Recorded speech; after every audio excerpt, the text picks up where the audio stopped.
Hello everyone, कैसे हैं आप लोग सभी। तो आज हम पढ़ने वाले हैं, जो बात करने वाले हैं वो है कॉमन साइज स्टेटमेंट के बारे में। हमने पिछले लेक्चर में हमने पढ़ा था कंपैरेटिव। तो कंपैरेटिव जो स्टेटमेंट बनते थे उनमें दो टाइप के स्टेटमेंट हमने बनाए थे, एक कंपैरेटिव बैलेंस शीट और कंपैरेटिव इनकम स्टेटमेंट, तुलनात्मक। आज हम बात करेंगे समानाकार विवरण की। तो समानाकार या कॉमन साइज जो स्टेटमेंट होते हैं ये भी दो ही प्रकार के होते हैं, एक बैलेंस शीट और इनकम स्टेटमेंट। तो कॉमन साइज बैलेंस शीट और कॉमन साइज इनकम स्टेटमेंट या पीएनएल, तो इसकी बात करेंगे। तो एक तरीके कंपैरेटिव जो बना उसी की तरह एक दूसरा ये जो टॉपिक है ये है कॉमन साइज। मैंने आपको पहले ही बताया था इस चैप्टर में मेनली चार चीजें हैं, कंपैरेटिव बैलेंस शीट और comparative PNL, common size balance sheet और कॉमन साइज पीएनएल। तो ये चार चीजें, इसके अलावा प्रवृत्ति विश्लेषण जो थोड़ा बहुत आ जाता है कभी कभी, बाकी जनरली ये चार चीजें हम बनाना सीखते हैं इस चैप्टर के अंदर।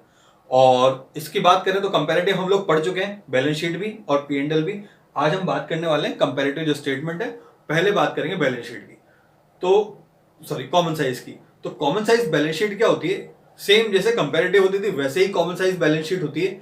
और उसमें क्या होता था, जब कंपैरेटिव में चेंज और चेंज परसेंट बदलाव निकाला जाता था, दो ईयर्स के बीच में तुलना की जाती थी। यहाँ एक ही ईयर की जो अलग अलग अमाउंट्स हैं उनके बीच में आपस में हम तुलना कर सकते हैं। देखते हैं कैसे करेंगे इसको।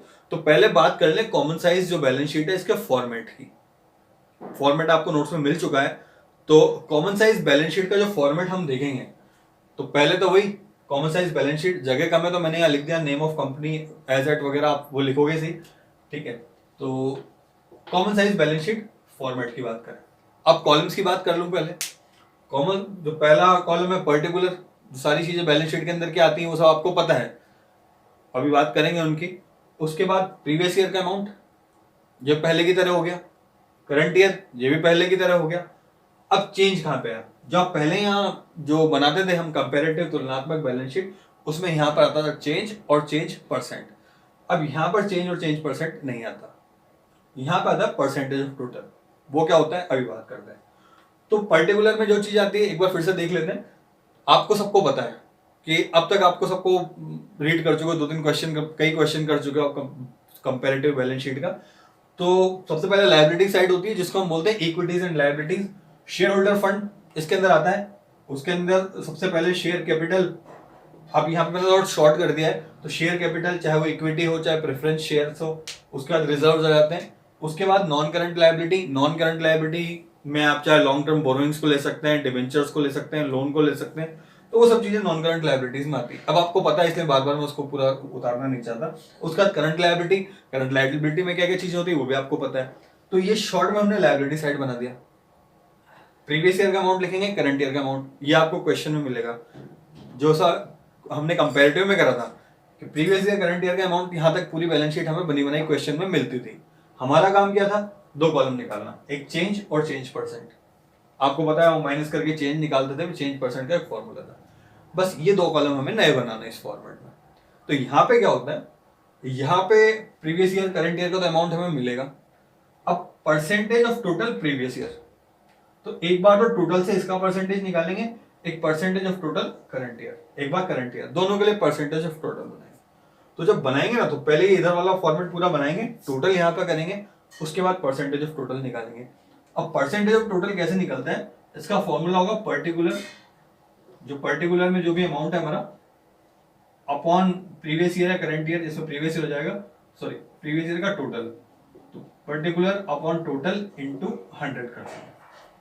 ठीक है, तो हम क्या करेंगे, पर्टिकुलर अपॉन पर्टिकुलर में जो भी अमाउंट है अपॉन टोटल इंटू 100। जैसे मान लीजिए एक अमाउंट की बात करता हूं, एक बैलेंस शीट है, इस बैलेंस शीट में शेयर कैपिटल है हमारा 60 रुपीज, ये मान लीजिए, और रिजर्व है 40, नॉन करंट लायबिलिटी है 20 और करंट लायबिलिटी होगी हमारी 80। ये शॉर्ट में बना दिया हमने। अब टोटल कितना हुआ, जी हाँ टोटल हो गया 200। अब क्या होगा, तो पहले हम ऐसे बनाते हैं, पूरे यहां तक टोटल तक ले आते हैं।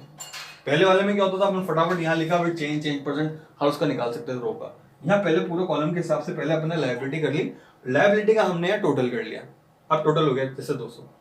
तो पर्टिकुलर जैसे बात करें शेयर कैपिटल की, तो शेयर कैपिटल का पर्टिकुलर का अमाउंट कितना है 60, जब प्रीवियस ईयर का निकाल रहे हैं, अपॉन अब 60 बार टोटल, टोटल कितना है 200, तो 60 अपॉन 200 इंटू 100 फिक्स सही थे। अब आप निकाल लेंगे यहां से परसेंटेज। ऐसे ही मान लीजिए रिजर्व का निकालना है, तो रिजर्व, पर्टिकुलर का रिजर्व का अमाउंट कितना है 40, तो यहाँ लिया 40, नीचे कितना हो गया 200 या 200 इंटू कर दिया 100। तीसरी बात करें नॉन करंट लायबिलिटी का अगर निकालना है तो नॉन करंट लायबिलिटी का अमाउंट कितना है 20 है, तो पहले ऊपर तो लिख दिया 20, फिर नीचे टोटल कर रहा हूं, टोटल कितना है 200, 200 इंटू कर दिया 100, मतलब परसेंटेज निकालनी है। तो बहुत सिंपल है, इनफैक्ट करने में ना बहुत सिंपल लगेगा आपको, बस थोड़ा बोरिंग लग सकता है कि बार बार एक ही परसेंटेज परसेंटेज परसेंटेज निकालते रहो, बाकी करने में सिंपल बहुत लगेगा आपको, बोरिंग भले लगे उसकी कोई गारंटी ना नहीं है। करंट लायबिलिटीज की बात करें, करंट लायबिलिटीज का मान लो निकालना है तो पर्टिकुलर का अमाउंट कितना है 80, टोटल कितना है 200, 200 इंटू कर देंगे 100, बस निकल जाएगा। ऐसे ही करंट ईयर का भी अमाउंट हम लिखते जाएंगे, टोटल कर लेंगे, टोटल में वही फॉर्मूला पर्टिकुलर अपन टोटल इंटू 100 कर देंगे। जैसे मान लीजिए यहाँ पे 30, यहाँ पे 70, यहाँ पे 90, यहाँ पे 20, आप टोटल कर लेते हैं 210 हो गया टोटल। अब परसेंटेज निकालना है शेयर कैपिटल का, तो पर्टिकुलर का अमाउंट तो कितना है 30 है, टोटल कर लेते हैं, टोटल कितना है 210, 210 इंटू कर देंगे 100 से, क्योंकि कहता है नॉन करंट लायबिलिटीज का निकालिए, तो नॉन करंट लायबिलिटीज का पर्टिकुलर का अमाउंट कितना है 90 अपॉन टोटल कर लेते हैं 210, 210 कर दिया इंटू 100। तो इस तरीके से बस बोरिंग लग सकता है, बाकी सिंपल बहुत है।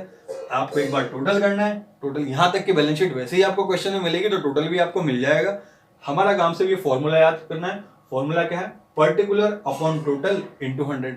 तो पर्टिकुलर में जो अमाउंट है वो लिख लेंगे, जो यहाँ से देख के प्रीवियस ईयर का प्रीवियस ईयर में, करंट ईयर में, अपॉन कर देंगे टोटल इंटू कर देंगे 100 से, और बस परसेंटेज निकालते जाइए। और उसके लिए मतलब बहुत सिंपल है, बस टेबल से याद कर लेना, क्योंकि आपको थोड़ा बोरिंग भी लग सकता है बार बार बस परसेंटेज ही परसेंटेज निकालनी है। अगर आपको टेबल याद है तो बहुत जल्दी कर लोगे, और नहीं तो फिर वही पीछे लिख लेके कॉपी में करते रहोगे मल्टीप्लीकेशन। तो ये इक्विटीज एंड लायबिलिटीज को शॉर्ट में फॉर्मेट फिर से बता देता हूँ। सबसे पहले इक्विटीज एंड लायबिलिटीज लिखा, उसके सारे पर्टिकुलर्स की चीजें लिख लिए, प्रीवियस ईयर में अमाउंट, करंट ईयर का अमाउंट, फिर टोटल हो जाता है यहाँ पे percentage of total previous year, percentage of total current year. Previous year का जो परसेंटेज ऑफ टोटल कैसे निकालेंगे पर्टिकुलर अपॉन टोटल इंटू 100, ऐसे ही करंट ईयर के साथ भी होगा। ऐसे लायबिलिटी साइड हो जाएगा, उसके बाद दूसरा बनाएंगे हम इसी के नीचे एसेट साइड। अब एसेट साइड में क्या था वो आप सबको पता है ही, सही शॉर्ट में बता देता हूँ। तो जब एसेट साइड बनाएंगे तो पहला हेड हमारा नॉन करंट एसेट्स,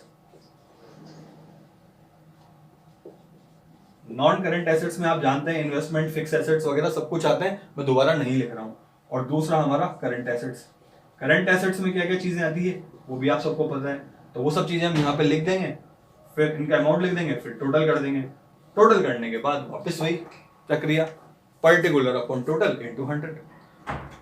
तो बहुत सिंपल सा तरीका है इसका बनाने का, आपके पास फॉर्मेट है चाहे तो दोबारा उतार लीजिए, और उसके बाद जब क्वेश्चन करके देखेंगे बहुत इजी लगेगा आपको। तो आप सीख चुके हैं कैसे कॉमन साइज बैलेंस शीट बनानी है, ये आपको आइडिया अब हो चुका है। तो आइए अब एक एग्जांपल करके देखते हैं। तो हमारी जो बुक है एनसीईआरटी की, उसका एग्जांपल नंबर 5 हम करके देखते हैं। फॉर्मेट मैंने उतार लिया है। तो क्वेश्चन कुछ ऐसा है कि आपको एक कॉमन साइज बैलेंस शीट बनानी है, उसके लिए आपको अमाउंट्स दी गई है पर्टिकुलर की। तो बैलेंस शीट पूरी मिली हुई है आपको, share holders fund, equity, share capital, reserve and surplus, non current liabilities वगैरह, और साथ में 2 साल का अमाउंट दे रखा है 2016 और 2017 का। कुछ इस तरीके से बैलेंस शीट आपके सामने बनी हुई है। तो इक्विटीज एंड जो लायबिलिटी साइड है वो मैंने यहाँ बना रखा है। तो equities and liability, share holder fund, equity, share capital, 2 साल का अमाउंट दे रखा है 2016 का, 2017 का। तो 2 साल का amount, reserve, surplus, long term loan वगैरह सबका। अब हमें कॉमन साइज बैलेंस शीट बनानी है। मैंने आपको पहले ही कहा आधी बैलेंस शीट तो बनी बनाई आपको एग्जाम में मिलेगी ही सही। हमें सिर्फ 2 चीजें निकालनी, percentage of total previous year, percentage of total current year common size balance sheet में। जैसे कंपेरेटिव जब हमने पढ़ी थी तो वहां पे भी हम 2 चीजें निकालते थे, एक निकालते थे हम चेंज और दूसरा चेंज परसेंट। यहां पर हम निकाल रहे हैं percentage of total previous year, percentage of total current year. और ये परसेंटेज ऑफ टोटल निकालने का फॉर्मूला क्या होता है, शॉर्ट में अगर मैं यहां लिखूं तो हम लिख सकते हैं पर्टिकुलर अपॉन टोटल इनटू 100। ये आपको पता ही है, भी फॉर्मेट में लिखा था हमने। तो अब करके देखते हैं। जैसे मान लीजिए इक्विटी शेयर कैपिटल का निकालना है, तो पर्टिकुलर का अमाउंट कितना है 4 लाख है, तो ऊपर तो हमने लिख दिया 4 लाख। अब अपॉन टोटल, टोटल कितना है इसका 16 लाख, तो 16 लाख हमने टोटल करा, इनटू कर दिया 100। बस निकल जाएगा 416, 25% निकाल लेंगे आप। तो इस तरीके से निकाल सकते हैं, बहुत ईजी। फिर से बताता हूँ, जैसे रिजर्व एंड सरप्लस की बात करें, इसका हमें निकालना है। पर्टिकुलर का अमाउंट कितना हो गया हमारा, 2 लाख रुपए। लीजिए ये 2 लाख रुपए पर्टिकुलर का अमाउंट। टोटल का अमाउंट कितना है, 16 लाख। लिख लिया 16 लाख इंटू 100, यहाँ पे हो गया। अब इसका निकालना है लॉन्ग टर्म लोन का, तो इसका अमाउंट है 6 लाख या 6 लाख। तो 6 लाख हमने यहाँ लिखा अपॉन 16 लाख। अब टोटल हमेशा सब में सेम ही रहेगा, क्योंकि एक ही टोटल है इसका। तो वो टोटल का जो अमाउंट है वो सब में सेम ही रहेगा, 16 लाख 16 लाख इंटू 100 कर दीजिए आप। जैसे इसका निकालना है करंट लायबिलिटीज में दे रखा ट्रेड पेबल। अब ट्रेड पेबल 4 लाख के थे प्रीवियस ईयर, तो हमने अमाउंट लिखा यहाँ पर 4 लाख अपॉन प्रीवियस ईयर कितना है, सॉरी टोटल कितना है 16 लाख इंटू कर दिया हमने 100, तो उसका निकल जाएगा। तो देखा इसमें कुछ ज्यादा चेंज नहीं हो रहा, नीचे का जो अमाउंट है टोटल वो हमेशा पूरा का पूरा सेम है। हमें सिर्फ चेंज क्या करा है, हमने जो पर्टिकुलर का अमाउंट है उसके बाद से परसेंटेज निकालनी है। इसीलिए थोड़ी देर पहले मैंने कहा था कि इतना मुश्किल नहीं, इजी होने वाला है। बस हाँ, हो सकता है आपको थोड़ा बोरिंग लगे, बार बार बस परसेंटेज निकालनी है आपको। अब इसका निकालना है करंट ईयर का, तो इक्विटी शेयर कैपिटल है हमारा 8 लाख। तो 8 लाख हमने इसका पर्टिकुलर का अमाउंट लिखा टोटल। अब इसका टोटल है 20 लाख, तो अब यहां पर हम लिख लेंगे टोटल 20 लाख इंटू 100 कर देंगे।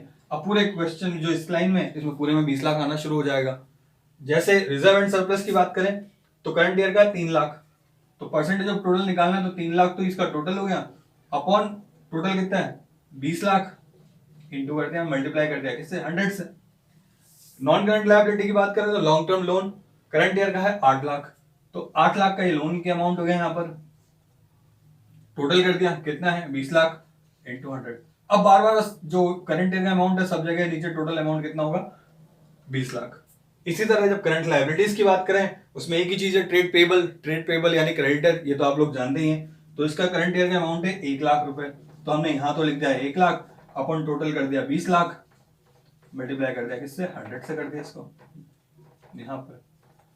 तो इस तरीके से हर चीज का निकल जाएगा। अब बाद में टोटल का भी अगर परसेंटेज निकालो, तो ध्यान है ना टोटल का परसेंटेज हमेशा कितना रहता है 100, तो इसी से तो बाकी का परसेंट निकाल रहे हैं हम, तो ये हमेशा रहेगा 100। तो कॉमन साइज बैलेंस शीट बनाई इसीलिए जाती थी कि तुलना की जाएगी इसी गलत से। तो हम टोटल के मुकाबले कितना परसेंट हमारा इक्विटी शेयर कैपिटल है, कितना परसेंट रिजर्व एंड सरप्लस है, कितना परसेंट लोन है, तो टोटल में से कितना कितना परसेंट, ये सारी चीजें ये हमें समानाकार बैलेंस शीट से या कॉमन साइज बैलेंस शीट से पता चलती है। तो इस सिंपल सा फॉर्मेट था इसका। ये पहले लायबिलिटी साइड का हमने बनाया है, ऐसा का ऐसा ही हम एसेट साइड का भी बना सकते हैं। तो वो मैं आप पे छोड़ रहा हूँ, आप लोगों को बनाना है और मुझे सेंड करना है। तो ये है हमारी कॉमन साइज बैलेंस शीट, बहुत सिंपल है, इजी है। फिर से बोल रहा हूँ, बोरिंग लगती है बहुत बच्चों को, बच्चे कहते हैं सर बनाना बहुत इजी है, फटाफट हम कैलकुलेट, हमने फॉर्मूला जमा तो देते हैं, कैलकुलेट करते रहो, धीरे धीरे परसेंटेज निकालते रहो। तो बनाने में तो आपको कोई दिक्कत नहीं आएगी, इतनी मैं गारंटी देता हूँ। इसके बाद आप क्वेश्चन करिए, कोई भी डाउट है तो आप मुझसे पूछ सकते हैं। तब तक के लिए गुड बाय।